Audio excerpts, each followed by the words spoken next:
Physically আপুকে যেহেতু দেখিনি, ফার্স্ট যখন আপুর টিমদের সাথে দেখা হলো, যেমন সৌরভ ভাই, আরও আরেকজন ভাই আছে, তারপর রিমন ভাই, আমার আসলে বিষয়টা ছিল আমি আরও কিছু অর্গানাইজেশনের সাথে কানেক্টেড ছিলাম, বাট ওই রকম হয় না যে একটা টিম ওয়ার্কের যে বিষয়টা থাকে কোনো পলিটিক্যাল ছাড়াই, যে না হেল্পফুল, যে আপনি যখন একটা টিমে আসবেন আপনাকে ওয়েলকাম করবে, উইলিংলি ওয়েলকাম করবে, আপনাকে বুঝাবে যে এই জিনিসটা এভাবে না এভাবে করো। ওই জিনিসটা আমি প্রথম দিনই আমার কাছে মনে হয়েছিল যে না, এখানে আসলে যদি থাকতে পারি তাহলে কিছু একটা শেখা যাবে।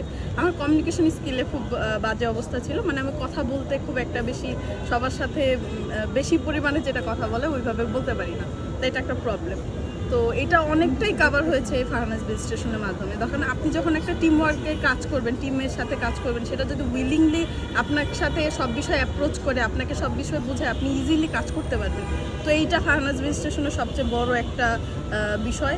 আর ফারহান আপুর কথা তো কি বলবো, আপু সব সময় মানে ফার্স্ট ডে দেখেই আপুর অ্যাপ্রোচ মানে খুবই ভালো ছিল, বুঝাই যায়নি যে আচ্ছা প্রথম দিন ওনার সাথে কথা হচ্ছে বা পরিচয় হচ্ছে। আমি যখন ফার্স্ট দিন বিওএলসিতে যাই, মানে আমার একবারও মনে হয় নাই যে এই টিমটাতে আমি আজকে ফার্স্ট আসছি, 1 ঘন্টা ধরে আছি, আমার একদমই ফিল হয়নি।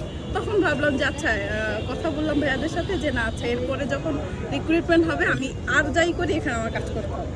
তো ওইটাই আমার মূলত মেইন টার্গেট ছিল। তারপর তো ভাইয়াদের সাথে টিম ওয়ার্ক করলাম, তো টিম ওয়ার্কের বা হচ্ছে গিয়ে কমিউনিকেশন স্কিল অলরেডি আপু ভাইয়া বলে ফেলছে। তো এটা একটা সবচেয়ে বড় বেনিফিট, আপনাকে যদি একটা ব্রিজ করে দেওয়া হয় ওইটাতে আপনি কিভাবে ওইটা নিচ্ছেন, কিভাবে ওইটাকে হ্যান্ডেল করতেছেন, এটা আপনার উপরে।